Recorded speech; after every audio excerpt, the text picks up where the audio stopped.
the priority is allowing BRC20 assets to live on. And I think the programmable module and then the single step transfer we've been toying with allows BRC20 to plug into these other systems much more easily. And hopefully that slowly starts to remove that Maxiness, which I think is utterly redacted. I'm really excited that you're here. I think you just mentioned to me off camera that this is the first video interview that you've ever done in the space. I take that as a deep honor that you're willing to be here and that you trust me to hold this conversation. I think I want to take this opportunity, and obviously tell me how you feel about that, but I think I want to take this opportunity to share a little bit of your story with folks who may not have had, kind of the opportunity to really get to know you in this sort of intimate setting. I know that your background prior to Ordinals and BRC20 was not so Bitcoin focused. Is that accurate? I mean, what were you doing before Ordinals? Yeah. Well, thanks for having me. Let's see how it goes. Yeah. Sure, it'll be great. But yeah, it's a good question. Yeah, I certainly wasn't putting most of my focus on Bitcoin as close as 2 years ago. I think the Ordinals protocol, like many others, is what brought us back to Bitcoin. And in the past, I just hodled it in my ledger, but really not done anything. I started quite late, 2019. That's when you got into like crypto broadly, was 2019? Yeah, made all the mistakes you could. Like, my information sources were Reddit and YouTube, which are like the bottom of the barrel, but slowly understood more. And I was working in data science at the time. And I think the breakthrough was in the summer of 2020. I found Ethereum DeFi, specifically things like Uniswap, Aave, et cetera. And I just, graduated from school. I was looking to build a data science portfolio. And I was like, here is some amazingly clean data that I don't need to spend hours wrangling. I can just do analysis. On top of it, even better, I can maybe make some money off it. So, the first thing I was doing was scraping Ethereum to look at Uniswap traders. And then I built a Telegram bot to like trace these traders, the most profitable ones over time, really in the depths of DeFi summer. So I got really comfortable with Ethereum data there. Moving forward, I kind of participated in, like, I was putting my entire paycheck into Bitcoin and Ethereum every month. But was really still kind of broke. I was like a college or just graduated, I had student debt. And then I think my real breakthrough in terms of getting crypto native was finding Twitter, Telegram, Discord. And I found, some particularly useful NFT Discords that basically were my lucky break in Ethereum, maybe January, February 2021. And then I utilized that on-chain data skill set that I had to kind of elevate that alpha access to through these groups. So did exceptionally well in 2021. Had a great time. It was probably the craziest part of crypto I've experienced, NFT summer. And then afterwards, I was looking for how do I enter the industry more full time, and actually met one of these guys. I didn't know his name. He was just like a cat PFP on Discord at a NFT NYC in, I think, November 2021. Turned out he worked for a payments company in their crypto team, and joined them and led on-chain data for that team for a couple of years up until about the time I released BRC20. So this was like a major public company that won't be named kind of thing. Big company, yeah. Big company, not public company, big company that won't be named. And you were sort of, I guess, just hodling through the bear between NFT summer into the launch of Ordinals, essentially, working on data analytics on chain. Yeah, a lot of stable coins, digital commerce, NFTs, collectibles, things like that. It's my focus. Ethereum, Solana, Tron for stable coins, all of the above. And then I was really trying, at this time, I had 200 followers on Twitter. Most of them were probably bots.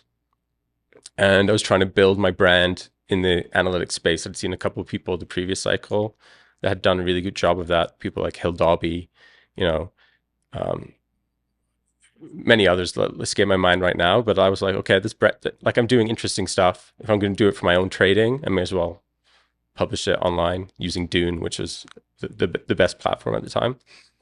And Ordinals came about. It clicked with me instantly.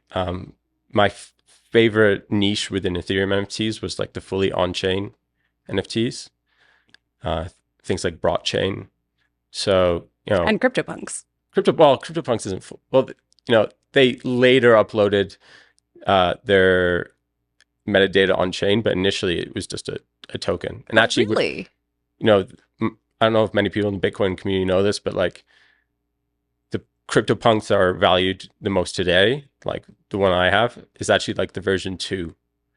Oh, I didn't realize that. I thought that the whole reason CryptoPunks existed was because the small number of pixels could fit on chain on Ethereum. Yeah, and they can, but NFTs weren't around when the 721 wasn't around when they first released it.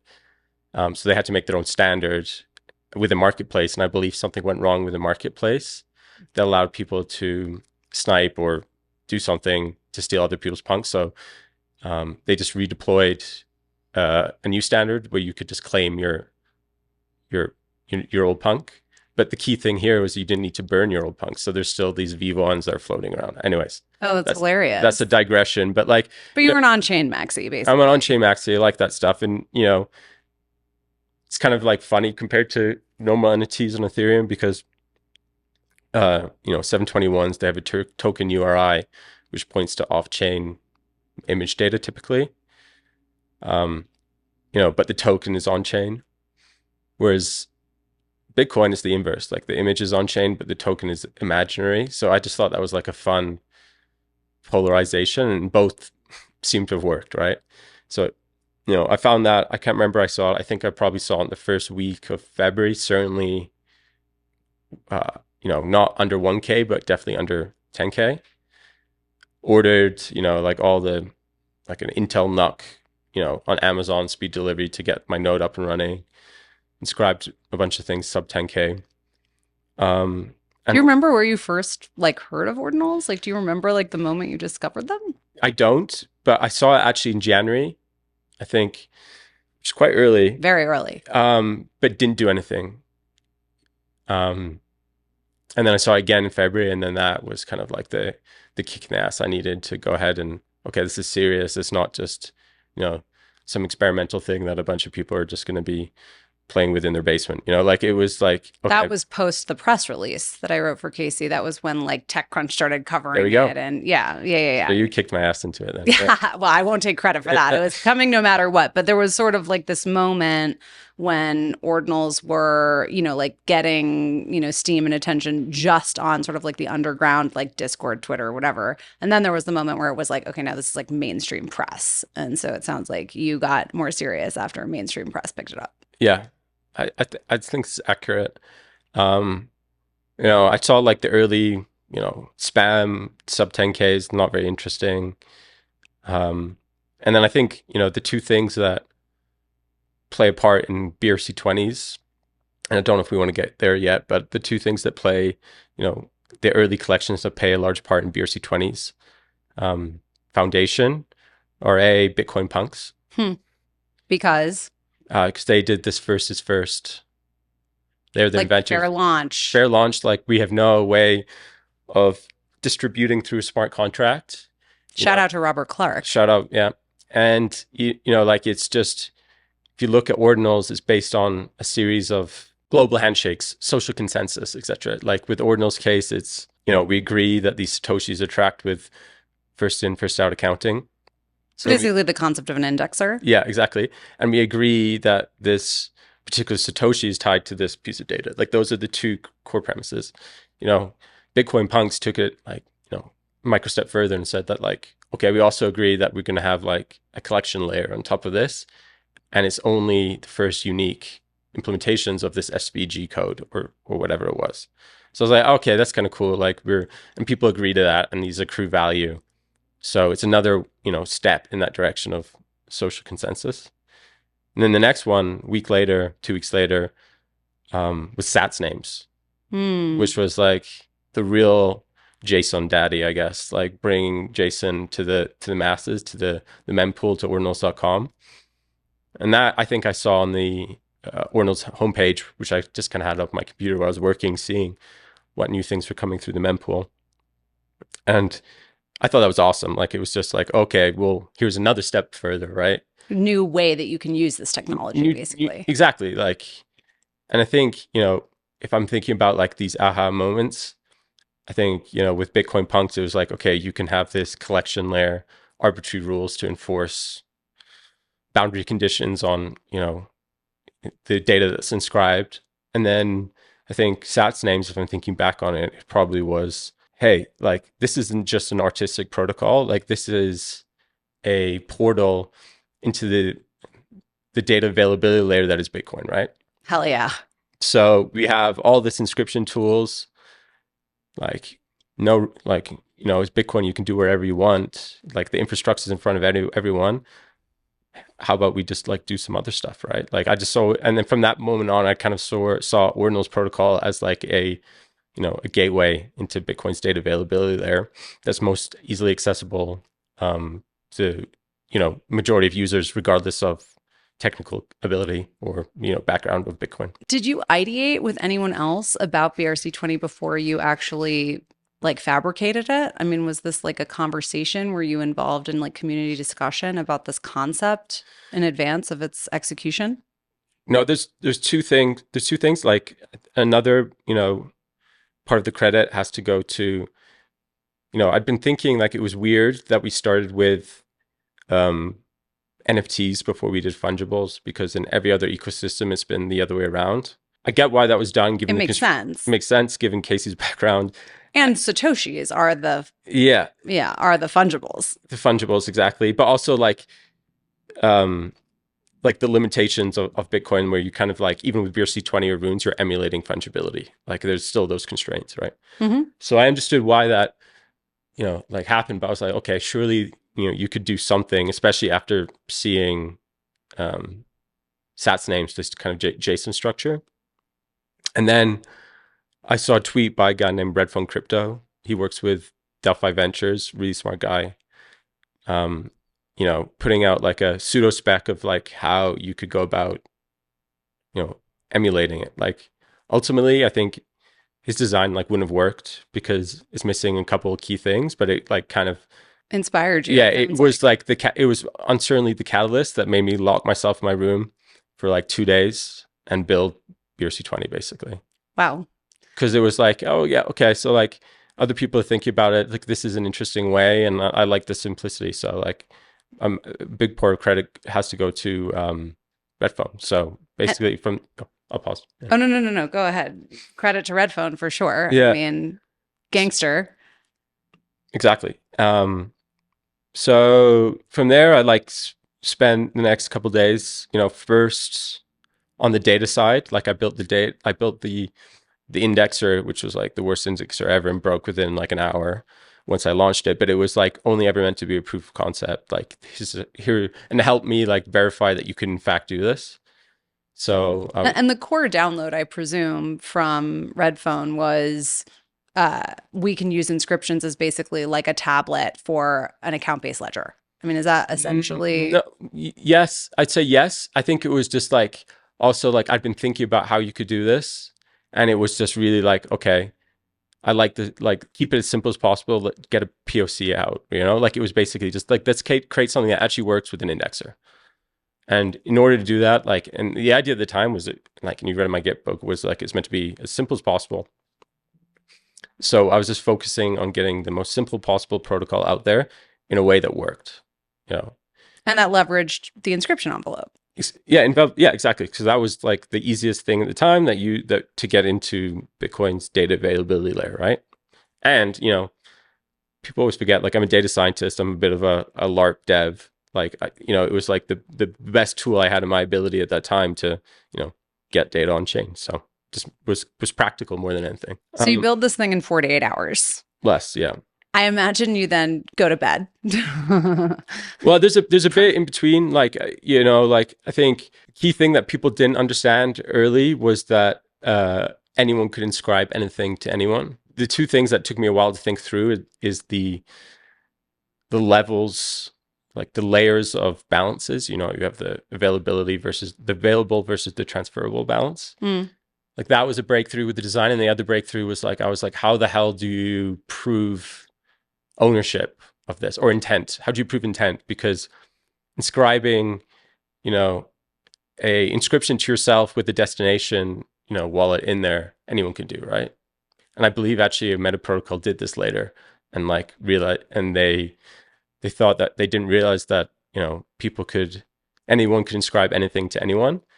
So it was live for a couple hours and meant that anyone could steal anyone's balance. So it was just like craziness. But like that was like the two main things I think I thought through. And once I got those, I was like, okay, well, let's get a spec out. Initially there was 4 functions. So there was deploy, mint, transfer, and like trade or something like that. Oh. But ultimately, and I'm really glad I did this, I was just like, we can figure this out later. It's unnecessary complexity. And it probably wouldn't have worked given like my knowledge of the space at the time. So I think that omission was definitely a win. And like, one of the biggest takeaways I've gone from this experience is like, keep it simple, stupid. And I think that was a key decision in that. Yeah. Yeah. The simplicity is sort of, I think, like absolutely key to its success. So you launched this thing, which basically, I mean, by launching it, you essentially made the first Ordi inscription ever, and then like tweeted about how this theoretically works. I mean, and you made this sort of makeshift indexer.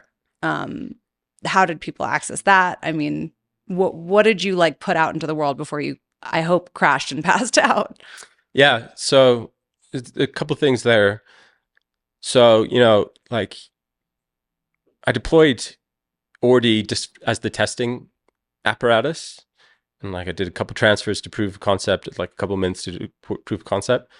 I think the most interesting thing about this is that actually someone used the protocol before I released the Gitbook, because they did what I'd been doing with the Sats names and the other ones, and saw it in the mempool and were like, oh, I'm going to try this out, not knowing anything about the spec rules, whatever. So wow. Someone deployed another token before I even released the spec.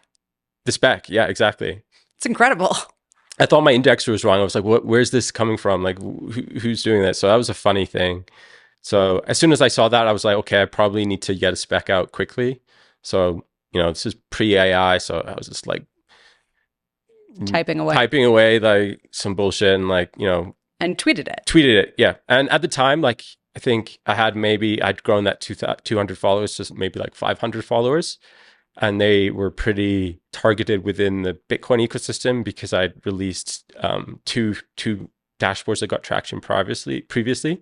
One was the Ordinals market tracker, and then the other was like a tracker for Sats names. So like some sort of like crude indexer for Sats names. Yeah. So what happens basically after this tweet goes out and this is starting to get picked up? I mean, what were the next, I don't know, 48 hours to a week like for you? Yeah, I mean, crazy. Like within an hour, Jack Lou from OrdSwap messaged me saying, this doesn't work. It's completely broken. Like whatever. Like he had his engineers failed experiment. Like, oh, you oversaw this, etc. So I really didn't sleep that well that night. Because you thought I botched it. Whatever. But actually it was Jack that botched it. He's a good friend of mine, so I can say that. But yeah, like it, I didn't sleep well. It minted out. It didn't mint out by the time I woke up, but it was like, for those times, it was affecting the mempool, which was like quite rare, like, Ordi specifically. And like some people had deployed some other ones as testing around by then. It took what, maybe 48 hours for Ordi to mint out? I can't remember, but no, I think even less than that, to be honest. I think like, maybe less than 24 for sure. And were people using your indexer, or were people like spreadsheeting away? Like, how were people functionally trading? How were people minting Ordi initially? They were using inscription tools or the Ord client itself.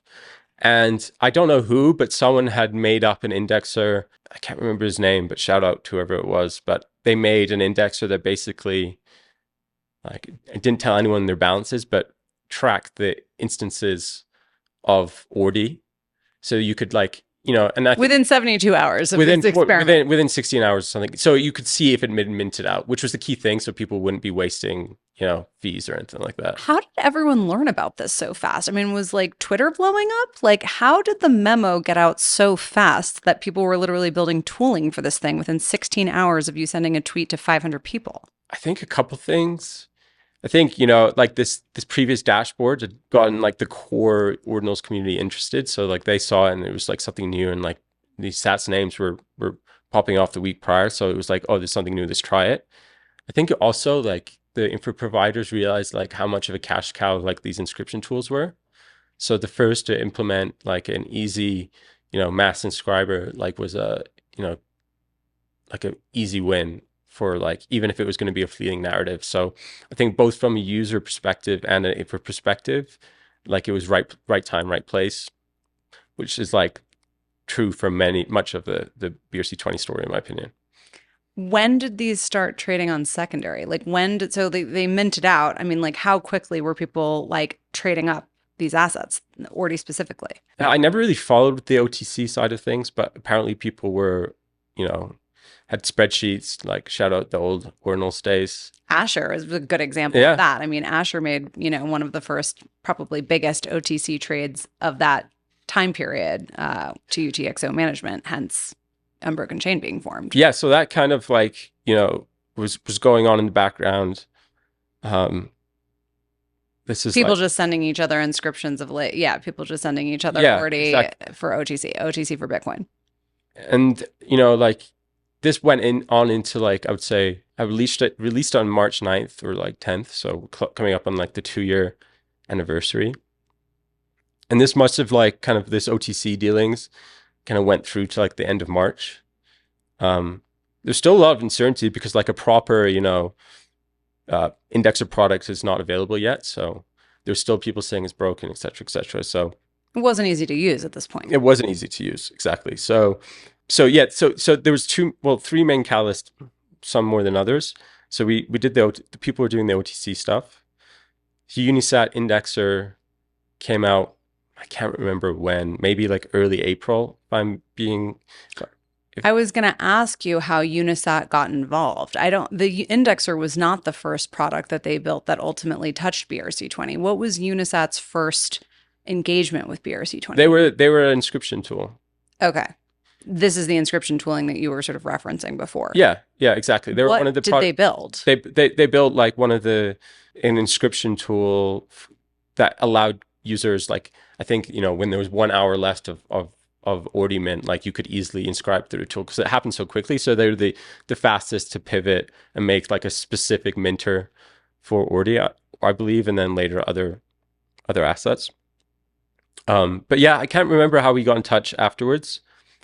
But maybe I DM them, maybe they DM me, but pretty quickly. I mean, it was within pretty quickly, and like a week. You were talking to UniSat. You have to realize, like, I was being DM'd by like so many people, so many clear scammers, so many clear people. Like, oh, you should take Ordi and like deploy it into a liquidity pool in Ethereum and rug everyone. Like this kind of stuff. Like it was.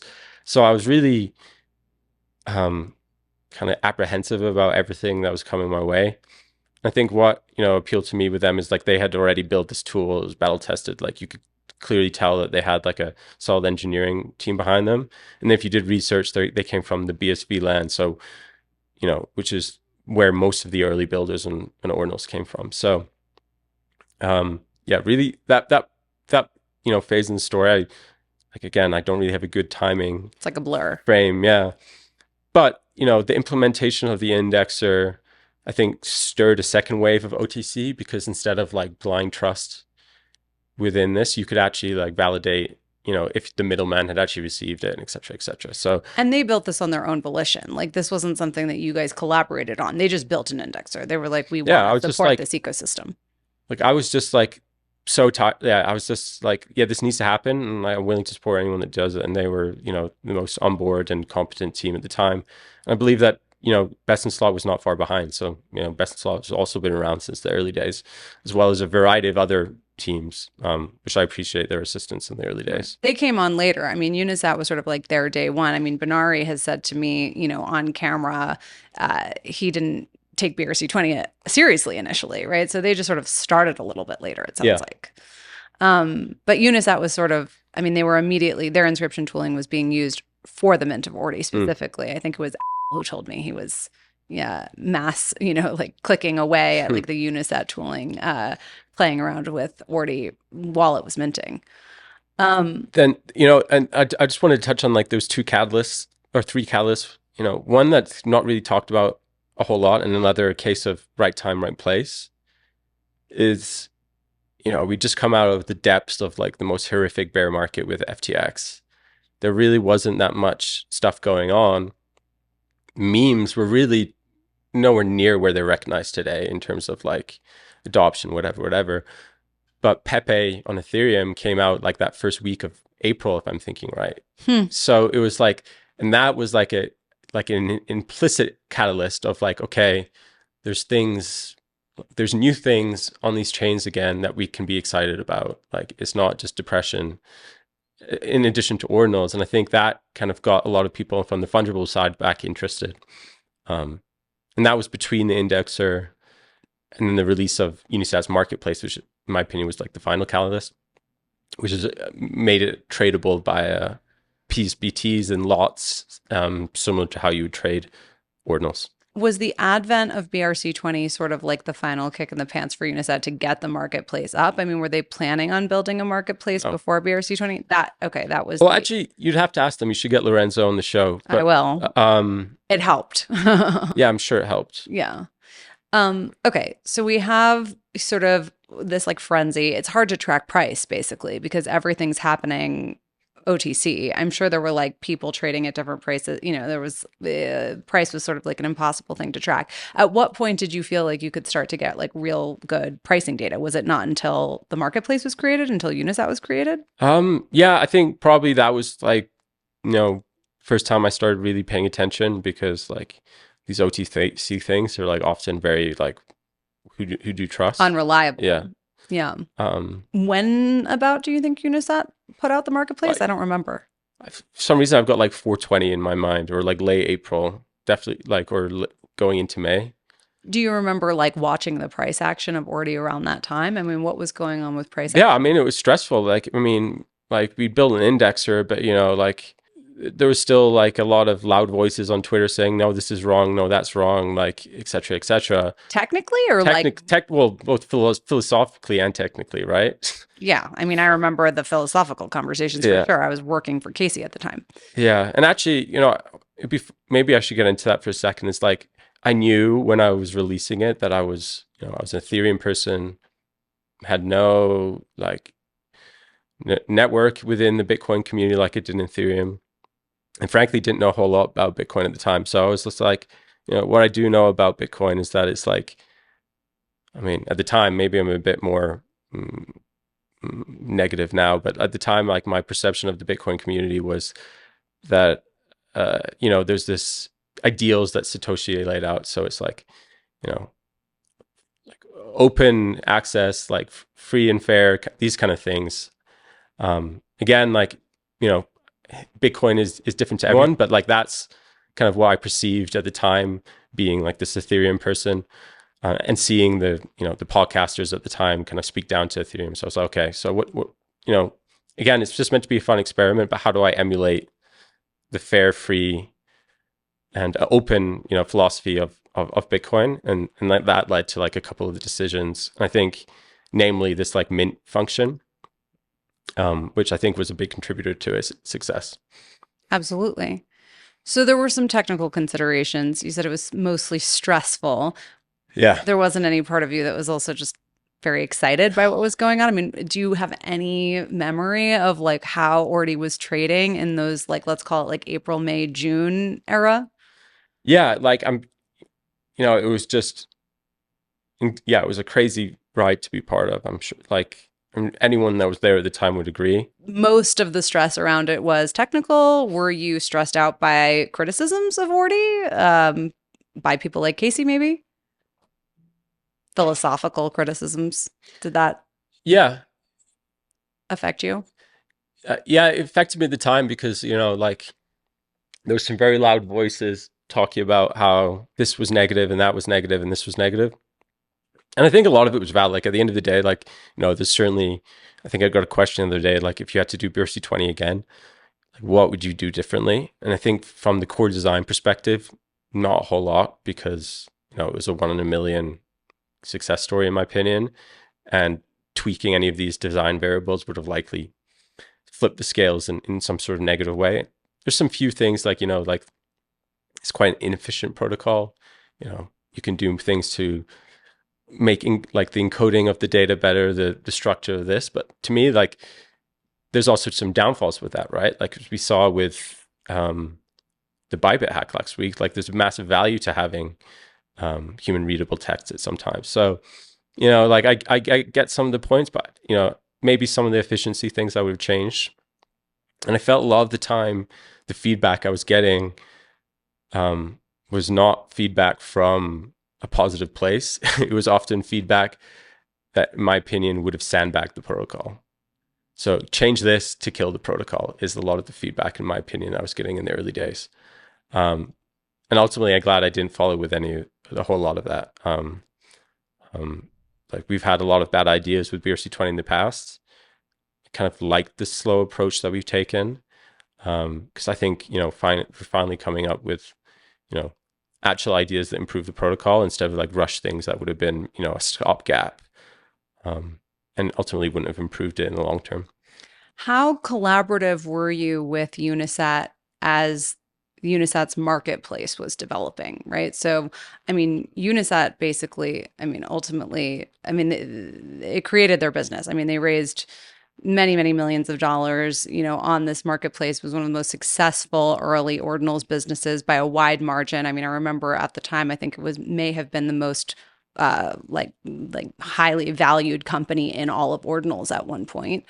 How involved were you with UniSat, and how collaborative were you with UniSat? What was your relationship with them like, let's call it like in those first 6 months? Yeah. So I think to build the indexer, it was very collaborative. Like, hey, what do you think about this? Hey, what do you think about that? Hey, like, let's get clarification on that.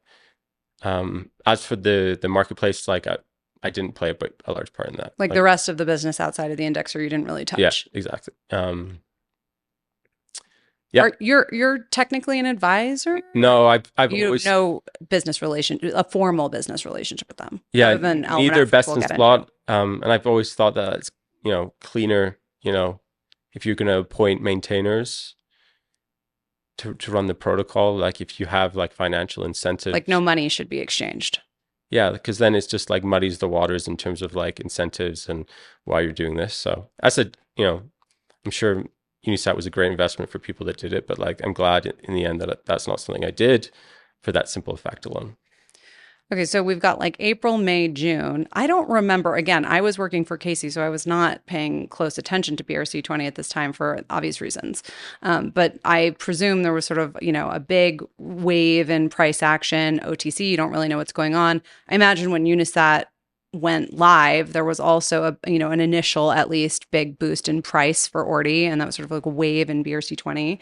And then do you remember, like, was there like, do you remember sort of like a first big like downturn, big correction for Ordi at any point? Or was it just like up only until OKX listed? No, it's not quite like that. It was like my recollection was that it was, these three catalysts of the indexer, like the Pepe, like on Ethereum, kind of like catalyst to the ecosystem at large, or crypto ecosystem at large, and then the Unisat marketplace. And then I think OKX like was not far behind, like a couple weeks. Oh, it was very quick. Yeah, so hats off to them because they made it work. And I think that created a spike in price, and then that kind of like dwindled over the summer. So the time between Unisat's launch and OKX listing Ordi was pretty short. It was like a few weeks. Yeah. Did you have any conversations with OKX? Were you involved at all in the centralized exchange listing? Did you have like any idea what was coming? I mean, what was your involvement in that process, if any, or even like your broad understanding of what was about to happen? Every single marketplace listing, apart from like I think Gate, which like DM me beforehand, like was like I woke up and it was listed, and I was like, "Whoa!" Like, this is crazy. Wow. They didn't even attempt to get in touch with you and be like, hey, this is happening. Yeah, like exactly. So that was like that's the honest point. Like, I don't know if that's something you want to claim credit for, but like I can't claim You weren't credit involved. for. Yeah, I wasn't involved. Yeah. Do you have any idea how those decisions were made? I mean, in retrospect, have you been in touch with any sort of decision makers at these exchanges since? And just for context on the question, this is a big conversation that's happening in the Runes ecosystem right now. There's a lot of interest and curiosity about how tokens get listed, especially when they are, kind of created by independent developers, as we know, and don't have big foundations behind them.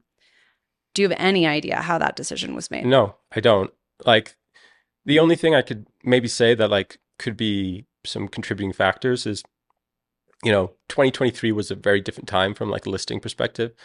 Like I said, like there really wasn't that much going on in the early part of the year. There was like Pepe, which was like a blip, and Ordinals were a thing, but you can't list those on centralized exchanges.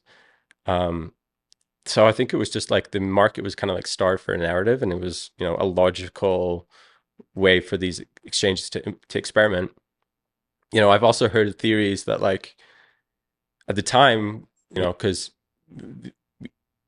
hindsight's 2020, but these exchanges had no idea which way these things would go. And if you look at like their business model, the vast majority of like what they held and they still hold is Bitcoin, right? And I think this could be pure projection, but like something I hypothesized at the time was that like if Bitcoin is leaving their exchange to go trade on chain on UniSat market or another market, it's leaving their liquidity bubble. So how do you solve that? You list and then you build tooling around it, and that's what someone like OKX did. So like that was like kind of how I kind of justified how this like happened. It just made business sense for them to do it, I guess. And like that's and like and it was the depth of the bear for Bitcoin spot, right? So I mean, to your point, they didn't have like a lot of competition in terms of like liquidity, trading volume. Like Ordinals was the only game in town. Like exactly. And like it seems to be much harder now just from my outside position. Like there also seems to be more emphasis on sex listings. Like I remember last cycle it wasn't something I really paid attention to, but now it's like in a game where people don't have much differentiation and then there's a lot of similar products, it seems to be like a differentiating factor. So it's much more competitive, there's more tokens, etc., etc. Yeah, I haven't thought about it much, but like that would be like my kind of conclusion. Yeah. So post sex listing, Ordi's like kind of going wild. It's like on a tear. We're in like Ordinal season 2, maybe a few seasons, I don't know, that we've had since Casey launched it. The canonical indexer, I guess, and the reason that I'm calling it the canonical indexer is because it was the indexer that was used by OKX and later Binance. And so most of the liquidity was dependent on the indexer created by UniSat. But there were other indexers being built, one of which was by Best in Slot. Can you share a little bit about how Best in Slot got involved, what problems they were trying to solve, and how they were trying to index BRC20 differently? Yeah, I would say there's like also around about this time into the summer, there was like one interesting thing going on, like this like Sats Mint. I've always thought it was quite cool. Like it's like 2% of like Bitcoin transactions ever or something ridiculous. And that went on throughout the summer, and it was kind of like the slow burn of BRC20. Like Sats, like the BRC20 Sats? Mm-hmm. Was that the second? No, there were many BRC20 tokens that I don't know what before. that one was. Yeah. But Sats was a BRC20 token that was created by the UniSat team, right? I don't know who. Oh, we don't know. Yeah. Just SAT. We have no idea if the UniSat team was involved in Sats. It's like, it was like, I think within the first 10. Interesting. Okay. Did UniSat have any particular BRC20 token that they take credit for? I thought that they I think pizza. Oh, really? Later on that they airdropped to people or something like that. At one point, I thought that they had like a relationship with Sats, or they wanted to use Sats. So they wanted to use Sats because it was a very small denomination, right? Like you could like split it up into like a million pieces, right? And so they wanted to use Sats as sort of like maybe like their fee market token or whatever.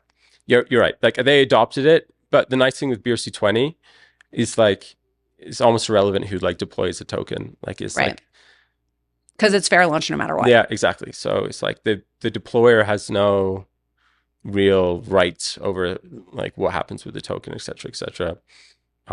Which is kind of a cool design. I think it was one of the reasons why it was so successful, right? I mean, I remember people calling BRC20 the populist asset, right? The populist like token asset, right? It was just like fair and free for all.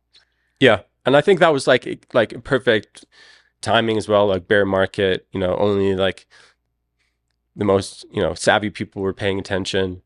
Yeah. I'm glad I went with this free and fair.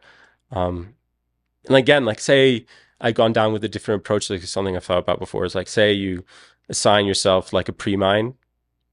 I really don't think it would have gone to the highs that it did. It's like something you think about, obviously, when these numbers go to this amount. But ultimately, I'm glad I didn't, because like, again, I think it's just like with such a fine equilibrium that if you tweaked any of those variables, it would have been a very different outcome. So. Well, and the market had already decided, even just with, non-fungible ordinals, that, free and fair was the way to, get attention basically and create trust with users. Okay, so I'm going to come back to this question. So how did Best in Slot get involved? Yeah, like I think I met Benari in Ordinals Singapore, or whatever they call it, Ordinals Summit. I think that was in like September of 2023. So what's that, like 3-4 months afterwards? I might have met him in Miami as well. I can't exactly remember the timelines, but we had been talking for some time at this point. They indicated that they had built an indexer. Like they, know more about them. Like they had a strong indexing background from Ethereum. That's their specialty. Exactly. So it was like, hey, we're an Ordinals, infrastructure / aggregator company. Like we'd love to like offer BRC20 and like index and whatnot. So I was like, great, like a super competent company, interested in BRC20 at the time. What did they want to do differently with the indexer than UniSat? Nothing. They just wanted to build another instance of the indexer. Yeah. Because at the time there was like this narrative where BRC20 was like centralized and like we needed this coalition of indexers, and despite some other meta protocols not having that same. I was going to say Casey's indexer is completely fine to be centralized, but to be fair, Casey's work is always open source.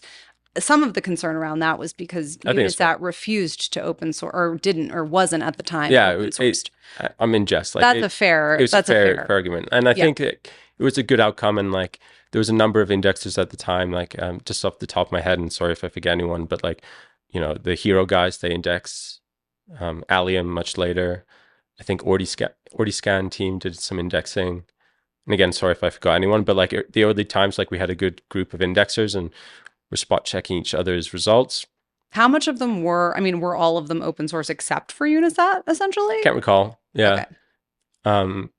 Because you only need one open source. Yeah. Indexer. And I think, like Best in Slot probably, took that to heart the deepest, and then that transformed to OPI, which is like this client that you can run to index BRC20. But and the idea with OPI is that it was somewhat more decentralized because anyone could run the software basically. And I mean, how would you describe the decentralization benefits as, I don't think they're like crazy, but like how would you describe the so the cool thing about OPI, in my opinion, other than being just like an easy to run client that like, you could run like the Ordinals client, which is great for just like getting the protocol out there, is that they had this page that you like there was a way that you could report like a hash of the results every block, the state hash, and then compare those amongst the indexers. Make sure they match. So it's not just one implementation of OPI, it's just that you can spot check others at any given point in time, just to make sure that everything is an extra check on like correction, basically. Okay, so you're starting to develop a relationship with Best in Slot. And yeah, I mean, at what point, I remember, so when was there, we're talking about all these different indexers as well. I think the next sort of like key point in this story is when Casey was about to make like a major upgrade to Ordinals, and that sort of threw all the indexers a little bit into a question mark about how you were going to handle upgrading all of these different indexers if, the underlying protocol of Ordinals itself changes. Am I remembering that correctly? Yeah, that was it. And there was basically, I think it was really just one key decision was, do we go ahead with X, Y, and Z, or do we stick and freeze to the current implementation? I think it was ordinal. It was inscription numbers, right? Like, are we going to change the inscription numbers? Because I think that was the upgrade when Casey was going to, they were going to be change. He was going to integrate all of the like the cursed inscriptions or ossify the cursed inscriptions or something. Yeah. And numbers were going to change. And so you guys had to decide, you know, are we going to upgrade or are we going to stay until that's more clearly solidified is what I remember. Is that accurate? Yeah, I think so. And like, you know, my default throughout all of this has been, you know, security. Like that's been my number one priority. You're pretty conservative with like. I would say so. Yeah. Yeah. And I think, well, I'm biased, but I think you kind of need to be in this game, right? So well, there's money on the line. Yeah, exactly. So that was like my default decision. You know, like we weren't really using like these new inscription types weren't really going to improve the protocol, in my opinion. And it was only going to bring risk. So that, and then moreover, it's like we had nothing to do with inscription numbers. So like the update changing like was relevant. So I think, you know, UniSat saw it in a different way, and I think that's fine. And that was the real cause of the disturbance. In hindsight, I probably would have dealt with it differently, and I'm sure they would have said the same. Because I think it was just like a lack of communication that led to a boiling point. And then the fact that it was like a time ticking down to a block height didn't help either. Yeah, it was like it became an urgent situation at some point.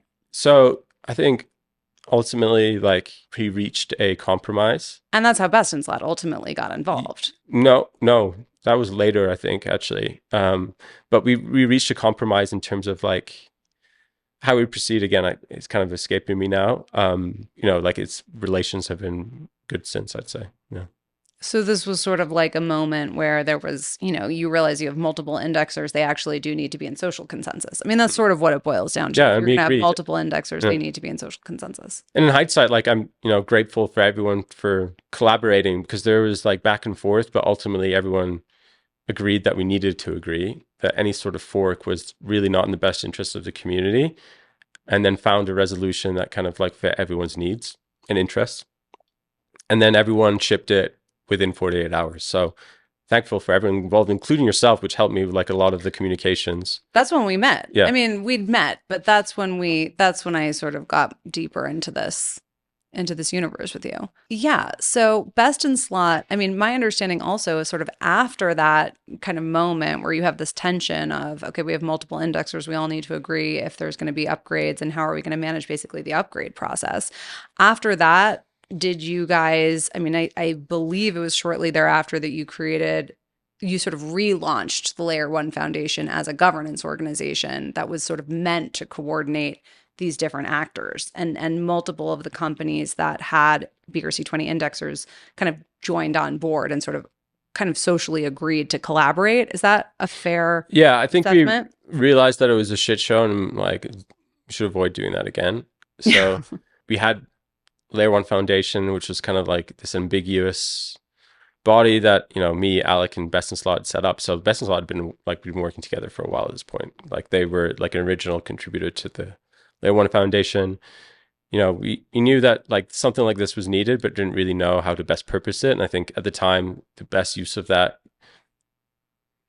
body or medium was just to establish some sort of governance set or rules, or, you know, ways to abide by, so we can like approach these decisions in the future in a much more intelligent way.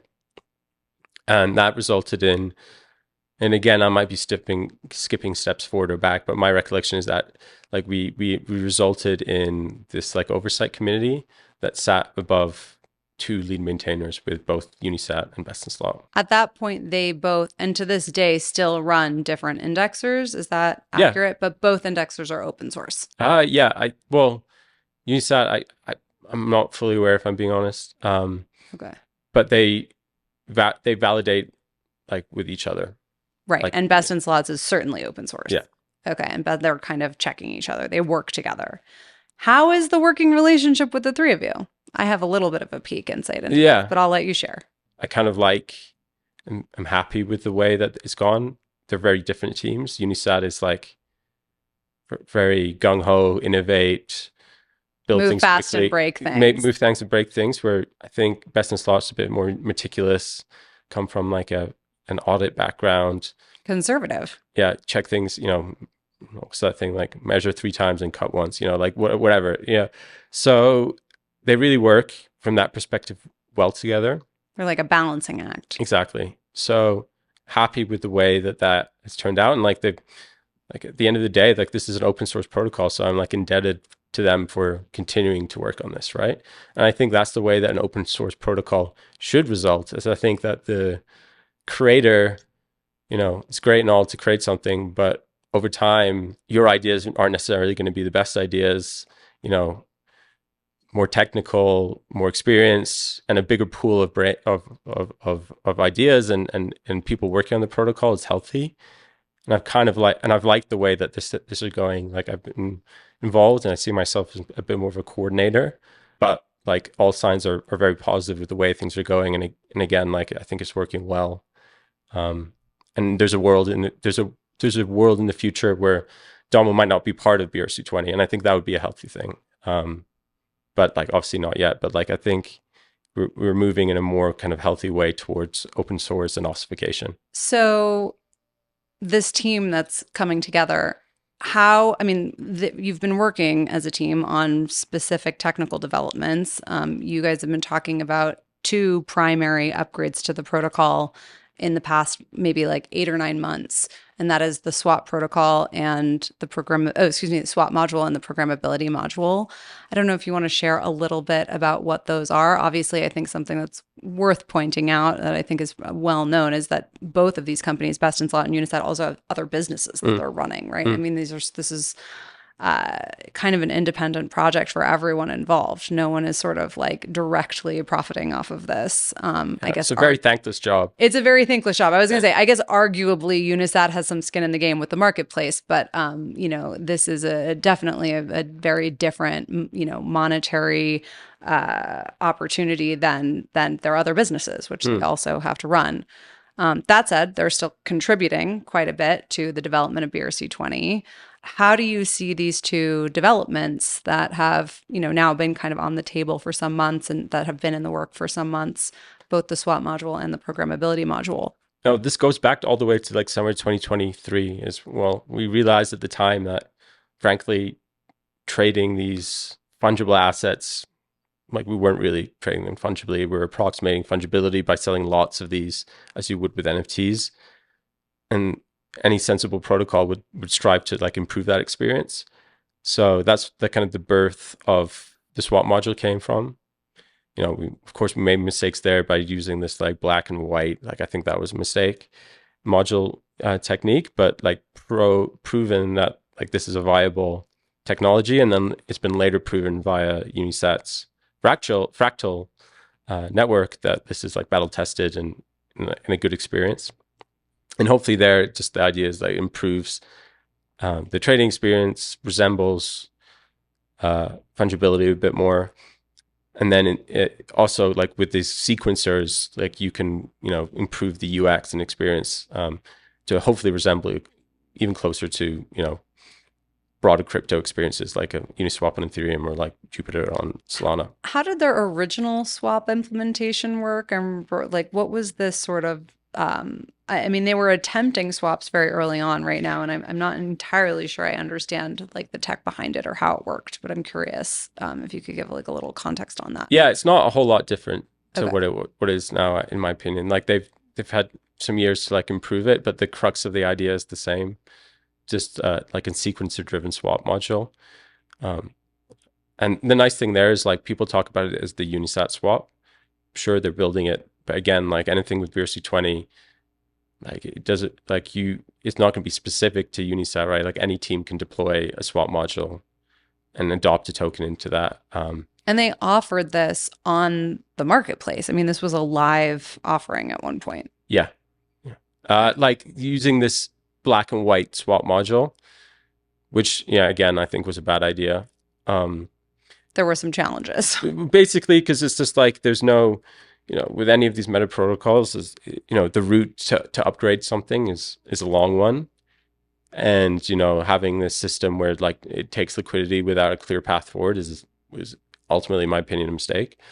But it's something that like we're Working on. been working on. And like, it's like, that's likely the closest to next update. That's sort of like the priority update at Yeah. this point. And then the programmability module, that ideated, like how did that idea come into play? I mean, was this something that Benari and you were talking about pretty quickly after they became lead maintainers, or even maybe before?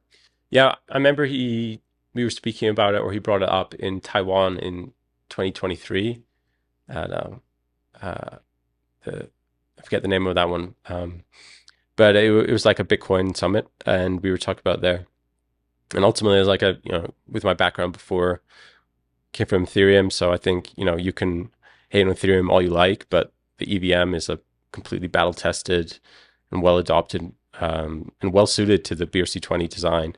Just like if you forget the name even for a second, so I think it made a lot of sense if they could work through, the edge cases of creating an adapter into Bitcoin, using UTXOs to bind data to Bitcoin, et cetera, et cetera. If you could work through those, it made a lot of sense in my opinion. And, like I think that was quite forward thinking at the time, because, we were only starting to work with metaprotocols, let alone programmable metaprotocols. No one was talking about it. I mean, I remember when I probably first heard Benari talk about the concept of like introducing an EVM at the indexing layer, maybe in like April or June or something of last year.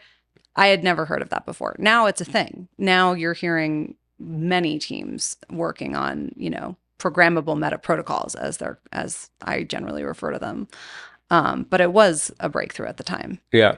And I think, I've thought a lot about like how this, state ends up. It's like the current meta protocol state is, I think ultimately a programmable meta protocol will win. We're 2 years on and we're still, trading these things with like lots, like NFTs. Like I think you're a Solana, like degen, you're coming over to Bitcoin, it's 10 minutes, you're trading these like NFTs. It's like, okay, cool. I'm going to go back to Solana. I think we have to adapt, and there's a lot of cool things that we can do. That's why I'm excited about the programmable module. But ultimately, like my focus has always been on the underlying assets on the BRC20 protocol. Is why I think that the standard Maxiness is just so redacted. Like it's so like unnecessary. It absolutely hurts the industry at large, or our niche at large. Do you think the lack of interoperability is what's driving standard Maxiness? Could be. I mean, like, that's I think there's a couple things driving it. Yeah. Okay. But like the lack of that interoperability certainly is a contributing factor. Like if you think about Ethereum, it's natively composable, interoperable with these assets. So if you like, and this is like how dumb it sounds, right? Like on Ethereum, like someone being like a 721 maxi over a 115 maxi, like what? Like Makes what are you sense. talking about, right? Yeah, no, like this is a key point. Like if you are like don't like wherever, like you think 721's the devil and you think 115's like Jesus, like you can like wrap that into that format, right? Like you can just do that natively with they're interoperable, so it doesn't matter. Yeah. But lack of interoperability, I think, is what is, I mean, in my opinion, is what's driving this sort of standard maximalism, right? Sure. Because, and there's some other things driving it too, but like I think, tell me. I think it's obvious, but okay. I think I really don't know like why people are dying on this hill, right? Like I think if you truly believe in the asset that you are surrounding, like it's in the best interest for everything to be interoperable, right? Like one layer, like lack of friction, like fractionalization, yeah, like focus on the asset, not the standard. So like that's the way I've always thought through things, and that's like another reason why I'm excited about programmable module. Like you never know how these things are going to go. Like maybe there's a new standard that comes out tomorrow and it's the best thing since sliced bread. Maybe there's like a dominant L2 that like is like some crazy gravitational pull of bringing in Bitcoin native assets, and it's a better experience because you're not limited to Bitcoin or whatever. Maybe, maybe even it's runes that wins, right? Like ultimately to me, the priority is allowing BRC20 assets to live on. And I think the programmable module, and then if we have time, like the single step transfer we've been toying with, allows BRC20 to plug into these other systems much more easily and propagates that. So you're not necessarily like dying on the hill of BRC20 as the standard. Like you have this ability to plug in that native composability, and hopefully that slowly starts to kind of remove that Maxiness, which I think is, again, just utterly redacted. I mean, so would you say it's fair to say, like, your point of view, you're not, dying on the hill of BRC20, but like maybe you would die on the hill of Ordi, right? I mean, that's sort of the idea, right? Well, no, Is like let Ordi survive, or let the assets that are being created be the thing that's be supported, rather than like the standard itself. If Ordi is best served by being traded on an L2 or whatever, that would be fine. Ordi is the thing that needs to be supported, or like as an example of an asset. Yeah, exactly. I think it's like a mix of like naiveness and arrogance to think, like we're in year 2 of like playing around on chain with Bitcoin, that we've come out with a perfect solution. So, maybe BRC20 with the programmable like module is the best solution. Maybe it isn't, but one thing's for sure is the single step transfer and the programmable module allow us to plug into these different systems if there are better solutions in the future. So that was going to be my next question, which is, does making these different meta protocols or these different indexers programmable sufficiently solve the interoperability problem? I mean, you can have a programmable BRC20, but it's not necessarily going to be interoperable with runes or, any of these other programmable indexers. I mean, is that a solution, or do we need layer 2s? What are your thoughts? Yeah, like I think, like, there's a variety of solutions from these like code check, meta protocol bridges that you could build this on the centralized side, to more things like, these layer 1.5s like Arch, or there's another one. And then these layer 2s, right? Like there's a variety of solutions, but what's interesting is I think, where we are in the Bitcoin space is like people are kind of toying with like where on the trust assumptions they lie and where on like the upside they lie, right? And like I think we're figuring this out as an industry, and like where people's comfort zones lie. Yeah, what the market wants, what they the care market about. wants, right? And I think that's very different from different subsets of the market. Like if you're a massive Bitcoin whale, there's very few protocols, maybe like Babylon's like one of the few, maybe VM is like, meets those conditions satisfactorily. But like if you're a Solana degen, like you don't care. You don't care. You're used to centralization. Like you are looking for experience and upside, right? So, I don't know how this interoperability game plays out, but I think it's like so needed, and like just to leave this like, I think we're going to look back at this period as like some like dark ages of like this like toxicity that's like ultimately like slowing down the industry at large. So it sounds like I was going to ask you, it's funny, on my like list of questions, I did have this question. Do you think that programmable meta protocols are competitive with layer 2s? It sounds like the question's kind of irrelevant, right? Like it's sort of like, okay, whatever tech needs to get built to create functionality and sort of serve different users is what's going to happen. Some, users are going to care quite a bit about trust assumptions.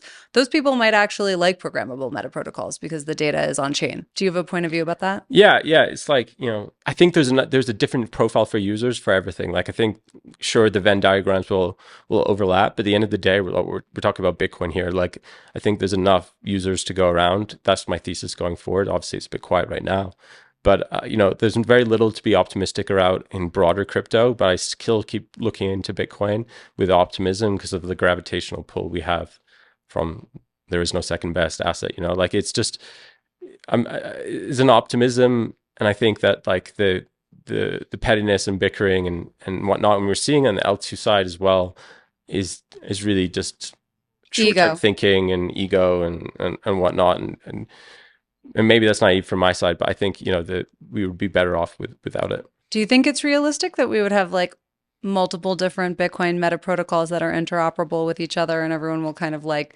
live together happily ever after? Or do you think there will be some fighting to the death? I mean, I had Leonidas on the show a couple of weeks ago, and his sort of point of view is that all meta protocols will effectively fight to the death and there will be one winner. Doesn't sound like that's your point of view. I'm just curious. What message is that sending to builders in the space, right? But I'll leave it at that. Like it's and even users, right? It's just it's zero sum. I don't think, maybe my approach is naive, but I think, you focus on the tech, you build what users and pain points are there, and then you leave it up to the market. It sounds like users do want different meta protocols and they want them to be interoperable. They want them to all have as much liquidity as possible. Yeah. Yeah. Some won't survive for other reasons, but hopefully interoperability won't be the problem. I mean, at least we're trying to solve that. Yeah. Fair. Exactly. So, yeah. Do you think BRC20, and this will be sort of my last question on this topic, maybe we're kind of wrapping up, but do you think BRC20 in this land of, competitive meta protocols has an advantage? Do you think BRC 2.0 has an advantage over some of the other programmable meta protocols that are in development, just given, existing liquidity and all of that? Yeah, I mean, your options like as BRC20 is do nothing. And I think the most likely scenario there is that some programmable meta protocol comes up and dominates, and BRC20 will not be able to take part in that because it's not interoperable. There's no programmability. There's no single step transfers. So what's the other option? Is you go down the programmability route. You have the chance of creating this gravitational ecosystem of yourself, and I think that would be great. But if ultimately that doesn't pay off, I'm not saying it will. You now have this interoperability angle that you can interact with other protocols, right? That you didn't have before. So I think no matter which way you look at the future of BRC20, this is a very positive way of looking at it. I think it's going to be. I'm excited for what comes next. I appreciate that you're focused on kind of having the most constructive attitude as possible, the most constructive attitude as possible as a builder. I think a lot of people appreciate that about you. And maybe to wrap up, I'll ask, how do you want the community to approach these problems? Like, what's your sort of core message to builders about how they can best approach these problems?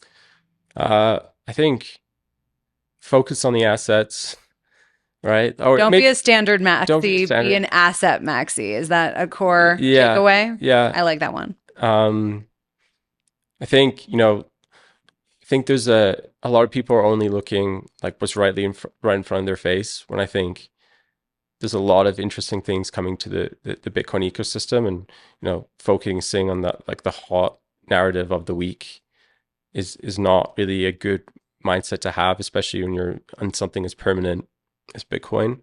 And time preference. Think about 10 years ahead instead of 2 months or ahead. Even in 1 year ahead. I could give you an example. I think, these BitVM bridges could potentially open up a Cambrian explosion of these DeFi yield opportunities. Maybe I see that a little bit in certain discussions, but I haven't seen that at large. It's mainly been fights over the tech or the implementation, but not actually what this means for these products moving forward. And maybe I'm just not in those circles, but that's an implementation where if I was a builder, I'd be running towards. Or I was building a user facing product right now. And then the last thing I'd say, and I think BZ had a similar approach, is just I feel the space has kind of lost its way a little bit. Thinking back to the early days of Ordinals, it was just a fun time to be a part of the industry. People respected each other, and there was just an optimism in the space. Again, maybe naively, but I'd like people to return to that.